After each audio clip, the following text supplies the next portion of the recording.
thank you so much for coming on and talking to our community.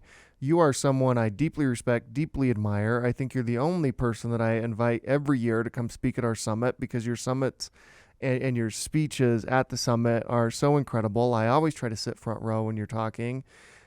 You are someone who I think, when I think of Liz Wiseman, I think of leadership, someone who really understands leadership, someone who studied leadership, someone who really cares about this topic. Why do you care about it? Well, it's sort of a trite saying, but I really do think leadership matters. And, I've spent the last decade and a half looking at how different people's work experience can be if they're working for a leader who might be smart and capable, but ends up holding them back, suppressing them. And people describe this experience as frustrating, demoralizing, soul sucking, yeah, exhausting. And then they describe leaders who, they're at their best around, and work is no longer soul sucking. It's no longer tiring. It's, maybe a little bit tiring, but totally exhilarating. And I think leaders are one of the pivot points for whether people's work experience is sort of a burnout kind of experience, or if it ends up being more of a build-up kind of experience. And I think I'm focused on leadership because I want people to find joy in work. I find work joyful. Have its moments where I've hated it, but I think that's what I want, is for work to suck a whole lot less for people. And as you think of really good leaders, and I know there's like different styles and different ways to lead and different, all that type of stuff.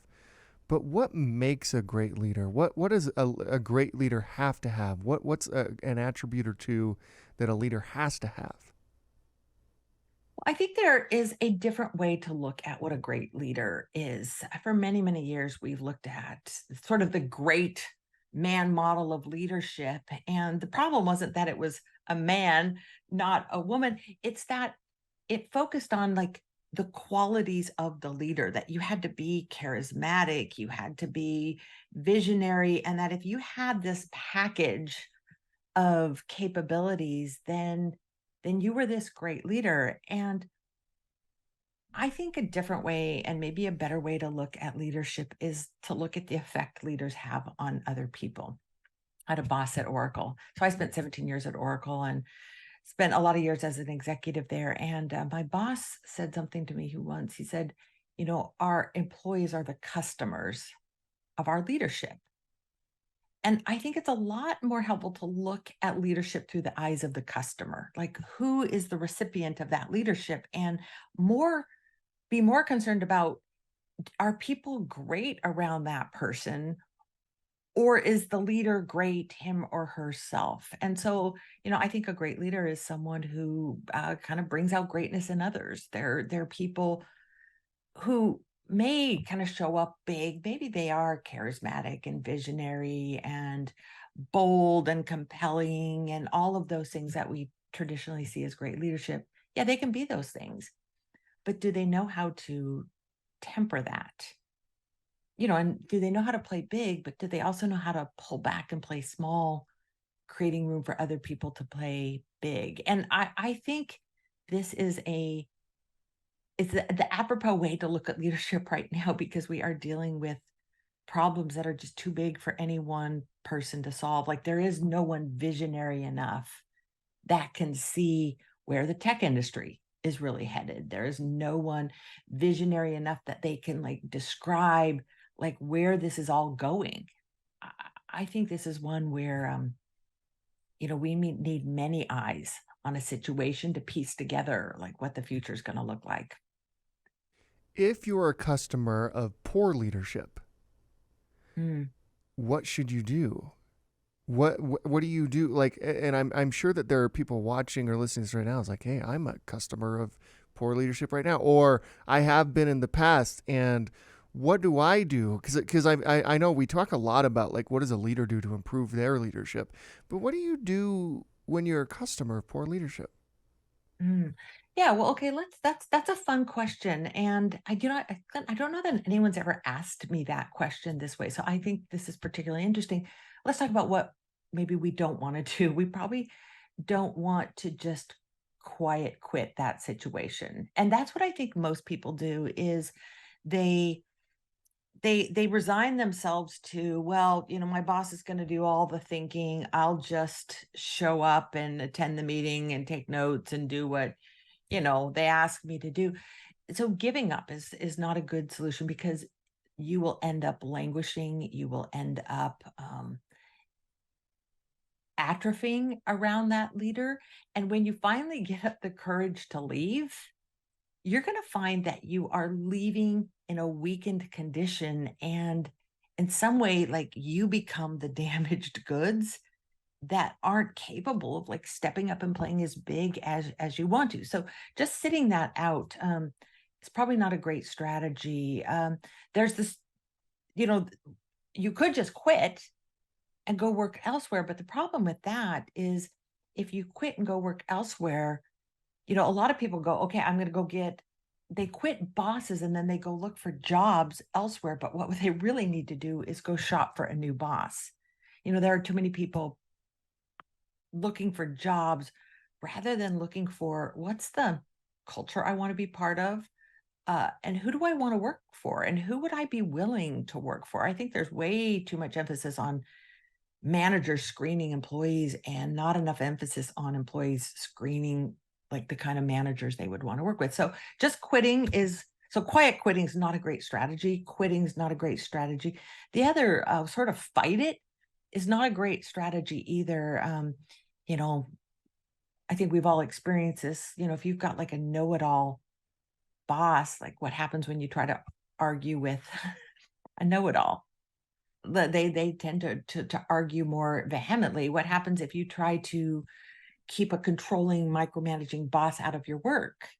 They get suspicious, and so they kind of reach in further. And when we fight it and try to push people at bay, we end up becoming more of the diminishing leader, and we end up creating more of a diminisher above us. Like they double down on what they were doing. But here's what does work is to decide, what I I can't control the kind of leadership I receive in this moment, but I can control the kind of leader that I am going to be, not just for my team. It's not like, okay, my boss above me sucks, so I'll create this little like microcosm, like this little thing I want, this little protected sanctuary here.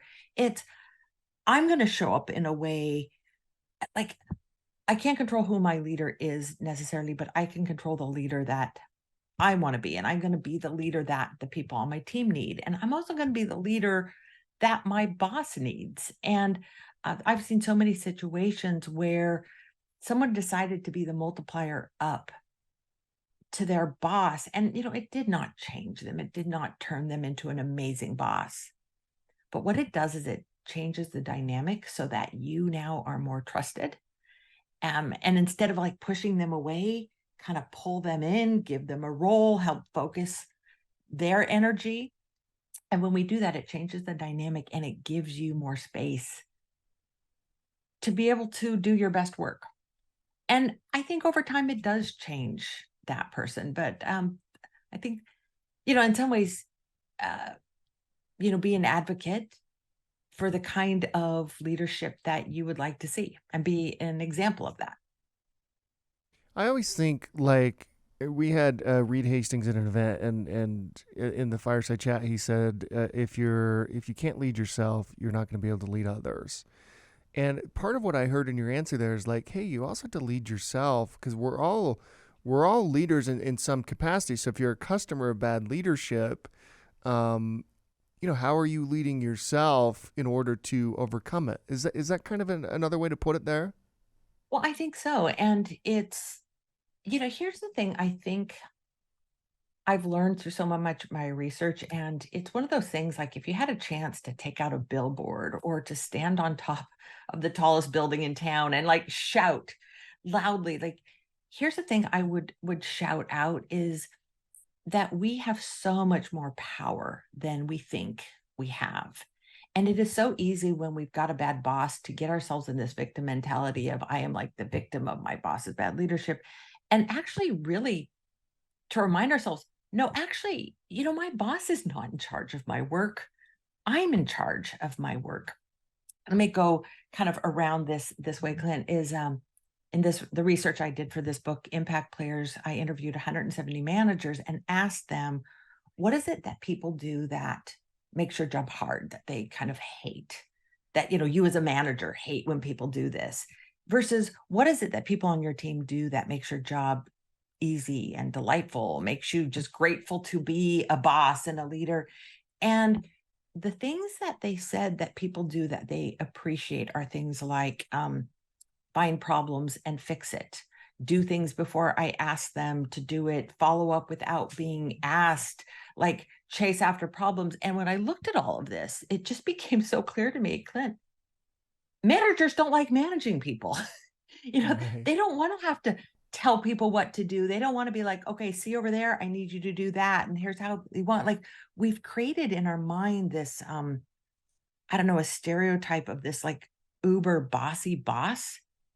And I think people fall into that role, but that's not the role people want to be in. And when we show up and we kind of lead ourselves, we look around, we understand what's important, we figure out not just how to do our job, but to do the job that's needed. When we go after problems, even though no one asked us to do it, when we step up and take the lead, when there's this like leaderless situation, rather than wait for the boss to tell us we're in charge, like when we take the initiative and we take ownership and we kind of just decide to be in charge of our own work, our bosses love it.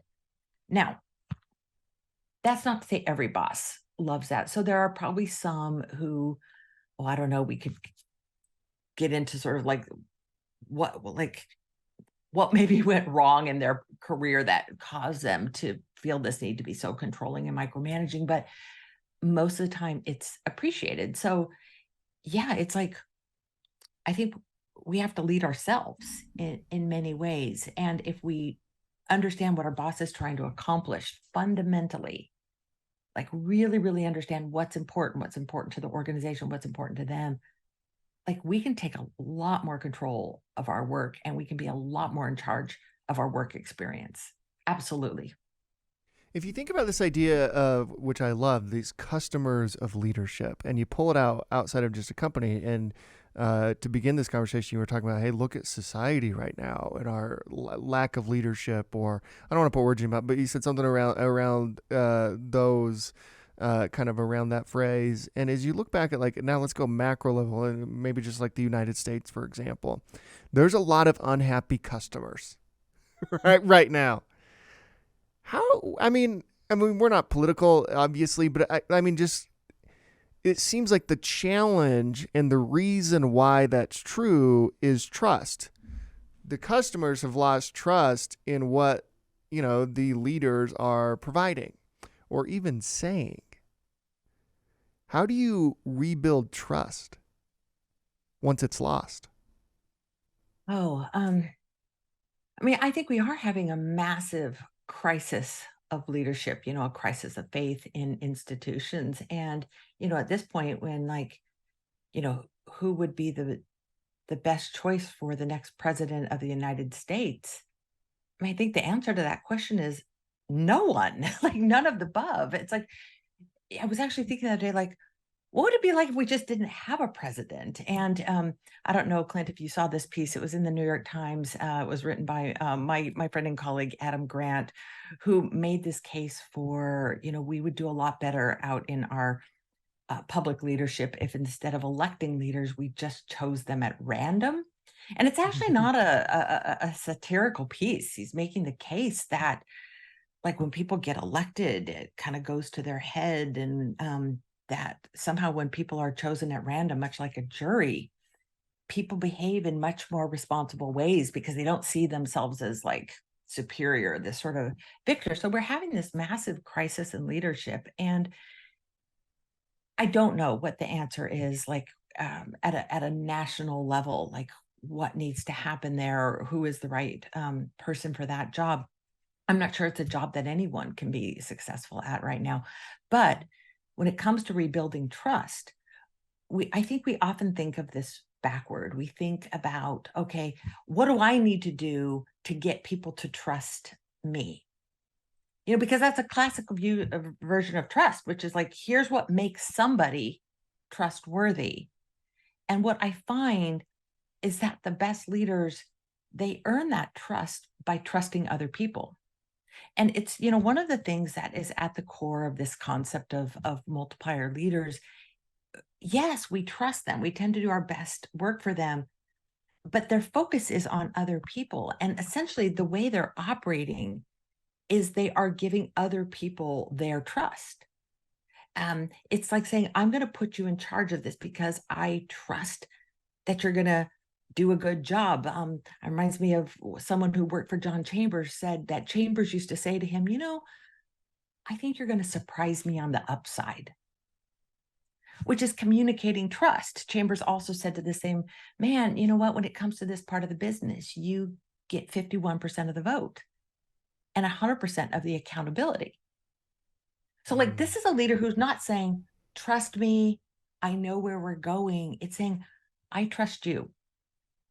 Clint, when I started my my management career, I was really young, didn't know what I was doing. I organized a management training class. We brought in an outside trainer to teach this class, and I will never forget this class, because what this trainer said is your job as a leader is to, kind of have a vision of a better place and to take your team there. And then for effect, he jumps up on the table, which I've organized this class. And I have to say, by the way, this is like 50 yards from Larry Ellison's office. This is up on the 11th floor of the 500 Oracle Parkway building, where Larry's executive suite is. And I'm now running this program, and I got some outside consultant. He's up on the table, and he jumps up on the table.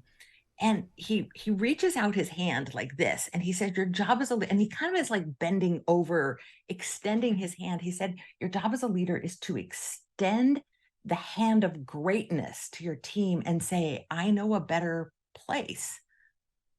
Come with me and I'll take you there. And I was just not upset by the fact that he was up on this table and that Larry was going to walk by and wonder, what we were doing. I was upset because I thought, this is absurd. Like, is that really what good leadership like? Is sort of like, I know the way, trust me, and I'll take you there. And I think what the best leaders need to do is to say, you know what, come with me. Like, I trust that together we can figure this out. Like, I trust you. And when we feel trust extended to us, we tend to show up at our best. And so, boy, our national problems and maybe what we might say is a national leadership crisis, it's complex. But like, I wonder what would happen if we trusted average people, average citizens, a little bit more than the messaging has been. Yeah, wouldn't that be interesting? Wouldn't it be interesting, like, to be trusted? Speaking of Larry, I had Mark Sunday, somebody you may know, who was the CIO of Oracle for a very long time, and I asked him about Larry's leadership style and the way he would bring himself to meetings, and actually a lot of his answers were around trust, kind of similar to what was his leadership style to you? How did you experience Larry?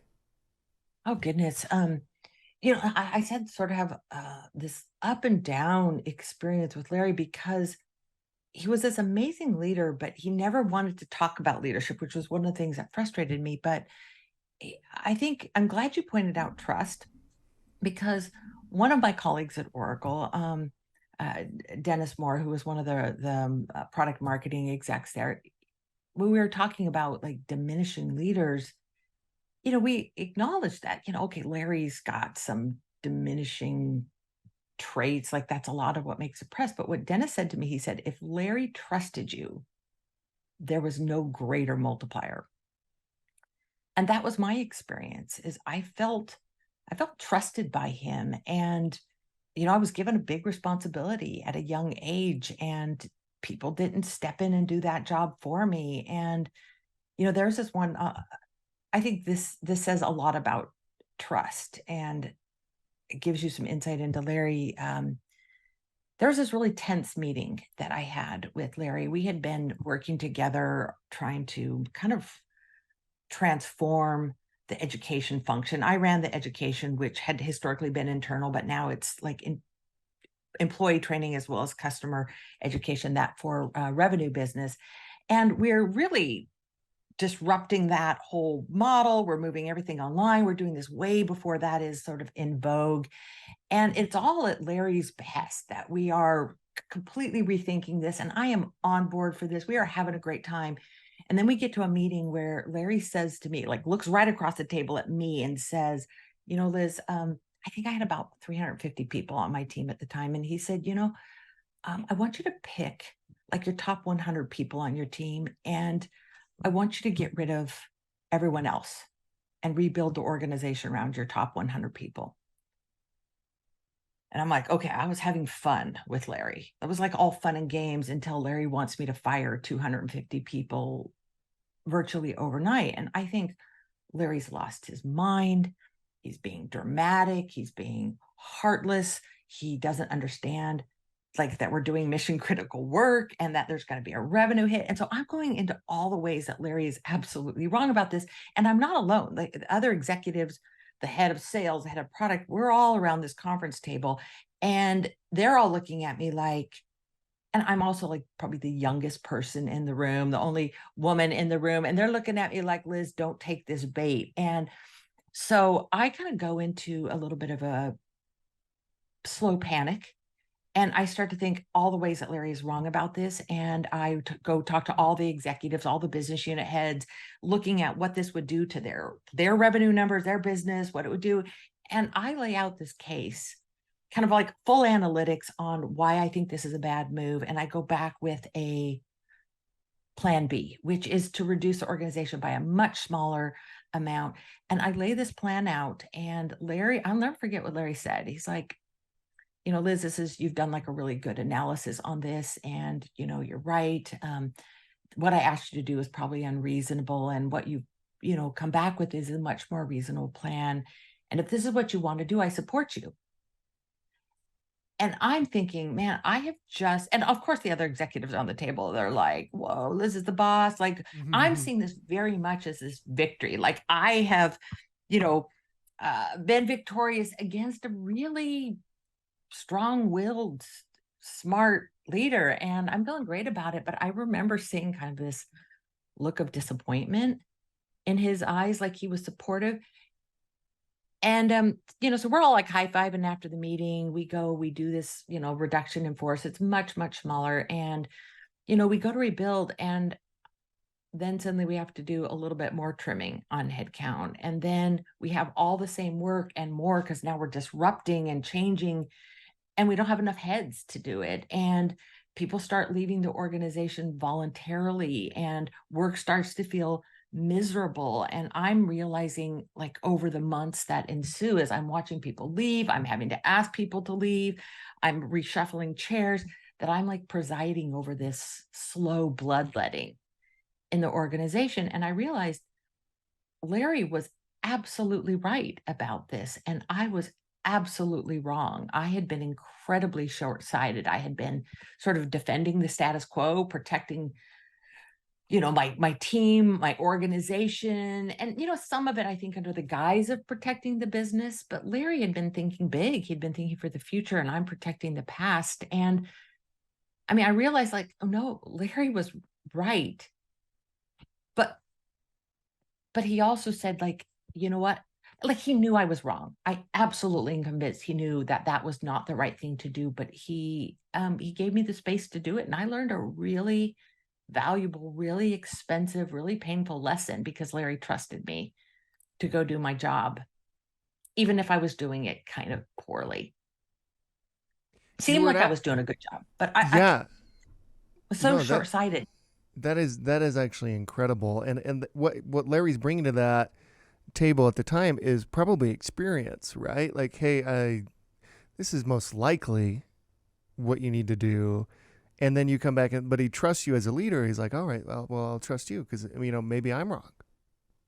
Yeah, because what he understands is if you really want to change the game, it's not done with incremental thinking. It's not like getting 10% better, 20% better. If you want to get 2x, 5x, 10x better, you're better to like strip down everything. I guess in the Elon Musk parlance, this would be like first principles thinking. It's like strip all of those unnecessary functions and strip things back to its basics and rebuild around people who want to disrupt and want to innovate and then add resources from there. And I think he understood that and I didn't.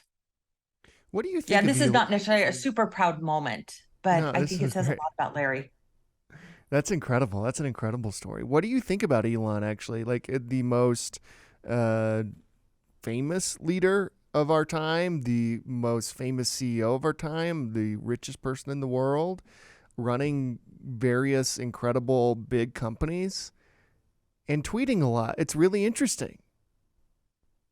Or Or Xing a Xing a lot. lot or Yeah, I don't know posting what a it's lot. I called. don't know I if don't know that what it's is it called. even called tweeting anymore. That's a good Oh, question.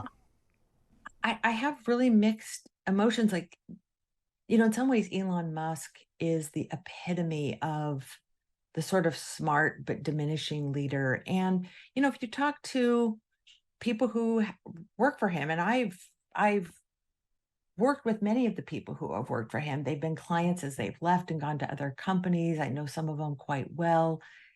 And I know, what they would say off record is it was a pretty miserable experience working for Elon Musk, but he's absolutely brilliant and he's right about a lot of things. And, it is very similar to like a Larry Ellison and um, a Steve Jobs mode.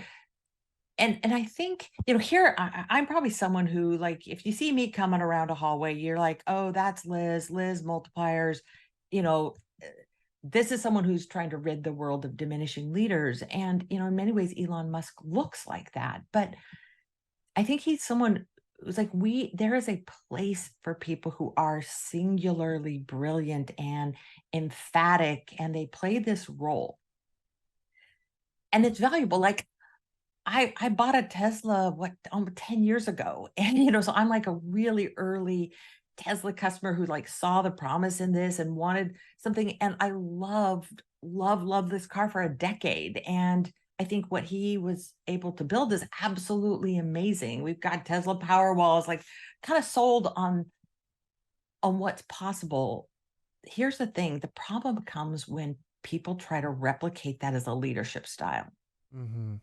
See, like there's leaders of people and organizations, and then there are thought leaders. And like Elon Musk is a great example of a brilliant thought leader who's not necessarily a brilliant organizational leader. And I think we make a mistake when we try to put them in that box.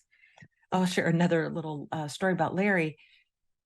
Is oh, the problem at Oracle? It was not Larry; it was the Larry lookalikes.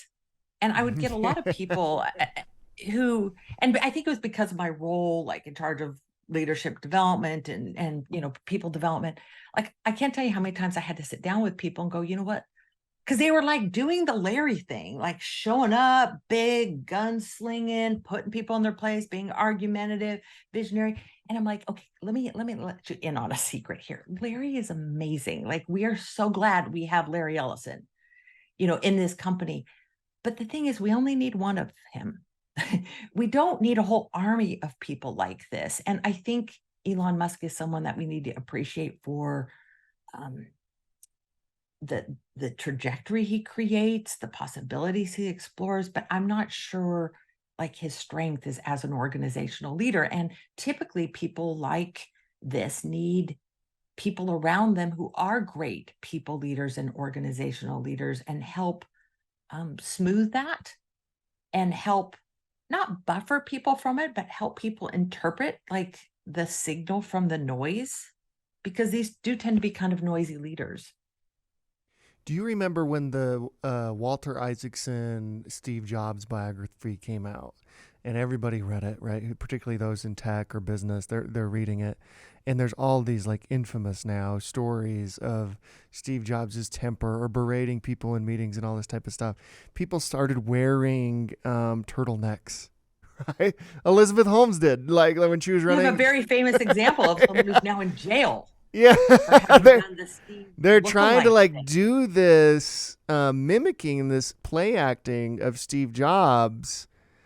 And man, was that pretty detrimental, actually. And we're the funny thing is we're on the verge of a Walter Isaacson biography of Elon Musk, and I wonder if that same phenomena is about to happen, where people start to like, hey, because of these stories that we're hearing, and it's incredible, and the Steve Jobs stories were incredible, and that guy was incredible, and maybe even a good organizational leader. That's what's interesting about him. I'm not sure, right? Because he did something so remarkable in turning Apple around when he came back.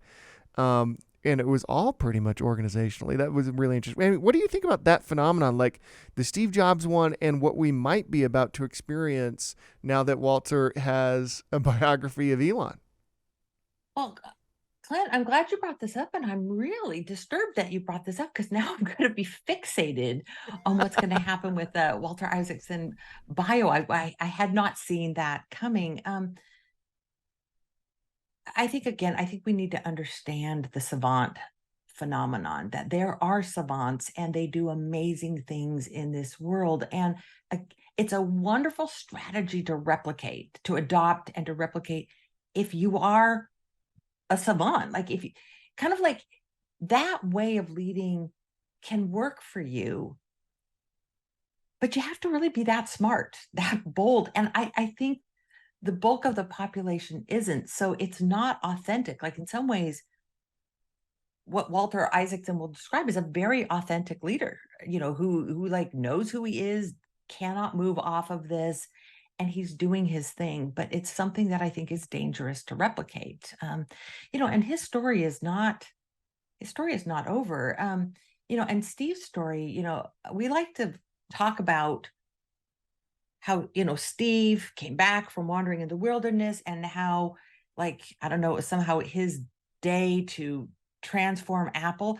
But the Steve that came back to Apple was a very different Steve that went into it. And if you talk to people who were, it's interesting, when I talk to people who worked closely with Steve, not people who read the book or were deep in the organization, but people who worked closely, they said, oh no, Steve Jobs was one of the great multipliers of our time. Like, I did my best work around him. And they would describe a very different Steve in that V2 part of his career than his V1. And I was just at a conference 2 days ago where one of the directors at Pixar was talking about the movie Up and what they were able to do to create this kind of strange, and so many of Pixar's movies are based on these very counterintuitive, strange twists plot that turn out to be delightful. And he said, we had an amazing boss while we were doing Up. Steve Young, whoops. Steve Jobs, like, believed in what we were doing, and he left us alone. Like, he saw the promise in this idea that, like, this older man's wife is going to die and he's now going to be a widower, and like him rediscovering like joy in life. And it was so risky, but Steve believed in it. And he said, and Steve left us alone. Like, he stayed interested in the project, but he never made script changes. He never changed our visuals. Like, he let us do our things.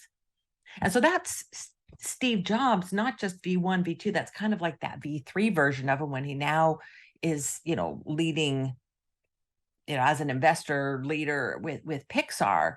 And I think, if you talk to Ed Catmull, founder CEO of Pixar, he'll tell you the same story. And so, like, we've seen this leader evolve. And I don't know that he was ever a great organizational leader, but he evolved to the point where he understood Tim Cook was. Yep. And I remember the first time I went to meet with Tim Cook. And honestly, I went with kind of my emotional body armor on. I was going to have this one-on-one. I had been doing some coaching work at Apple, and I was coaching a couple of executives who worked for Tim. And I went in there thinking, this guy's probably a jerk. He's the number two, and he's probably like kind of like a Steve lookalike. And what I saw was someone who was so different, so understated, so thoughtful, but piercing in his intelligence, and curious and warm. And in Clinton, I know we've had Tim out at the Silicon Slopes, summit, and like you've been able to experience that. Mm-hmm. And that's who Steve entrusted Apple to. And that's who he partnered with to do all this amazing, amazing work. So basically, what we're learning in this conversation is like you can't fake authenticity. Authenticity is super critical for leaders. And what's interesting about that is I say that, and then you look at, like, again, on a macro level, maybe even a political world, I think you probably can fake authenticity in the political world when we're talking about leading nations and things like that. Could that be true? Is that possible? Oh, I don't think people can fake it for too long. I think people reveal themselves to us. And, like, and I love the way you frame that as you can't fake it. And that's one of the things I really admire about Tim Cook is he did not. I've been working closely with Tim's team when Tim is now taking over for Steve and after Steve's death and, stepping into that CEO role. And I was really worried about Tim. Like, I'm like, because, people who've worked with Tim love Tim. And I was one of those people. I'm just an outside coach and a consultant, but, here's someone I love and I want to see successful. I'm like, oh God, how's he going to do? There's so much pressure for him to step into Steve's shoes and to be Steve. And he's not. And I think Tim has done an amazing job, like stepping into the parts of his role that are probably a stretch for him, like being a bit of a showman for launches and doing what he needs to do, but staying true to who he is. And I don't know, maybe there's certain innovations that will never happen because, like Steve isn't there to like grab someone by the throat and, and intimidate them into doing something brilliant. But, look what Tim has continued to build and create, just being himself. So I don't know. I don't know that I don't know that you could fake it that long. And, Yeah. I think you can maybe fake it till you make it. There's that very common saying, if like fake it till you make it isn't about being inauthentic. It's like knowing what you're trying to become. Like, okay, I'm trying to be maybe a little bit more assertive. So I'm gonna like conjure up a little false confidence because it's something I really can do and want to do. Like you're just squaring your shoulders as you grow into something that is authentically desired and authentically possible for you. I think that's very different than pretending to be something that you're not. I think people are smart and see through all of it. I don't think it's ever a great leadership strategy. Yeah. And all of our political leaders across the spectrum, like I think we know who they are and what they're doing. That's a good point. That's a good point. Even when it's inauthentic, we know it. We just see it. That's interesting. Right. Oh, and if we get into the politics on this, I think we know who are these people are and who our choices are, but we're trying to make them into something that they're not. We're trying to get them to do a job for us. Um, and so I think a lot of this problem is of our own constructing. What are you working on these days? Well, I've spent the last couple of years working on this idea of impact and what are the most impactful people do inside of organizations. And, I really entered into this work because I'd spent a decade plus trying to help leaders create environments where people could be at their best. And it probably came most into focus when I'm out teaching a workshop. I think it was at Salesforce, and an engineering manager's like, yeah, I want to be a multiplier. That sounds great. But you can't multiply zero. I'm like, what? I'm assuming he's like, I got a bunch of dummies working for me. And then he says, yeah, I've got to show up with the right kinds of mindsets and practices as a leader, but so do the people who work for me. And so that really got me looking at what does outstanding contribution look like? Not just what is it that great leaders do? Kind of like people who are doing amazing work, what are they doing, irrespective of their leaders? How are they showing up? And the people who play big and really make a difference, like the true difference makers in the work world, like what do they do differently than everyone else? And I've been working on this for the last couple years, and I'm just now at the point where I'm starting to turn my attention to the next big research project. So that I'm Oh, about that's to. exciting. It is exciting. That's very cool. Well, Liz, I can't thank you enough for joining us. Again, you're one of my heroes. I love reading your books. I love watching you speak. I love having you as a guest on the show. We end every show now the same way with this question, and that is, we believe the chances that are given are just as important as the chances we take. And Mm. I wonder who stands out when you hear that gave you a chance in your career or in your life. Man, I've been given some amazing, and you know that this question you ask is really kind of the what we found with these impact players is it's not just about waiting to be given a chance, it's chances that you take. I had so many leaders who gave me a chance, but can I tell you like the smallest moment that I think addresses this question? And it's this moment of like redemption and grace. And I am brand new at Oracle. I've come out of the state of Utah where I got my bachelor's and my master's degree. I'm coming back home to Silicon Valley. I'm taking a job at a tech company. My background is in business, but I'm joining this tech company. I think it's important to understand the tech because I've taken a job, in tech. And so I'm kind of trying to learn it. I'm in this new hire training program. It's a 3-week program. And one of the culminating exercises of this program is you have to use like Oracle's products, the database, and like PL SQL and the apps and all the toolkit to build an app and then to demo it as like maybe in a sales situation. So I build my app. I work hard on it. I'm not a natural technologist. I build this. We're running on Unix. We're running on some Unix as our operating system. And we now drive from this boot camp and we go up to Oracle headquarters where the noobs, us, newbies to the organization are going to go present our hard worked to the judges. And one of the judges is young, maybe 30s sales engineering manager. His name is Bob McCormick, and he's going to be our judge. Our little group of maybe 7 or 8 people show up into this conference room, and we each go through to present our demo. And several people go, and then it's my turn. And I pull up my application. It was probably called like Demo 5 or something, like, V5 or whatever. I go to present it, and it's like, it's messed up. It's not working right. It's like something's not going well. And I am panicking and I am crashing and burning because I worked really hard to get this like working prototype of this app. And it's just pain. And like, so you can imagine the room is like really uncomfortable because I am failing at this. And I will never forget Bob, who like gave me a second chance at this. He said, Liz, you know what? I think you might be in somebody else's Unix account.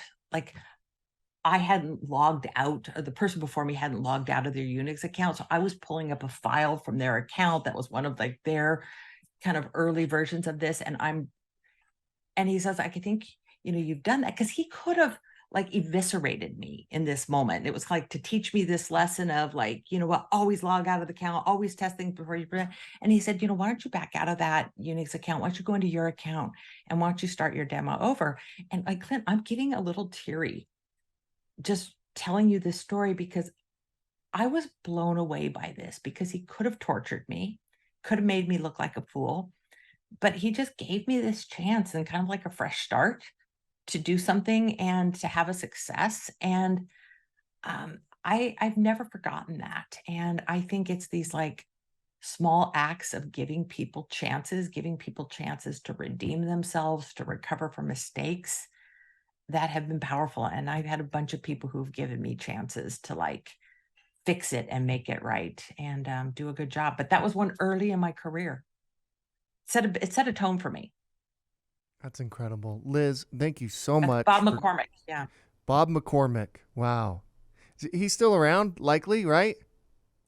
Still around. He's probably retired uh, to some to some extent, but yeah, I've never forgotten that little moment of grace and a little moment of teaching and kindness.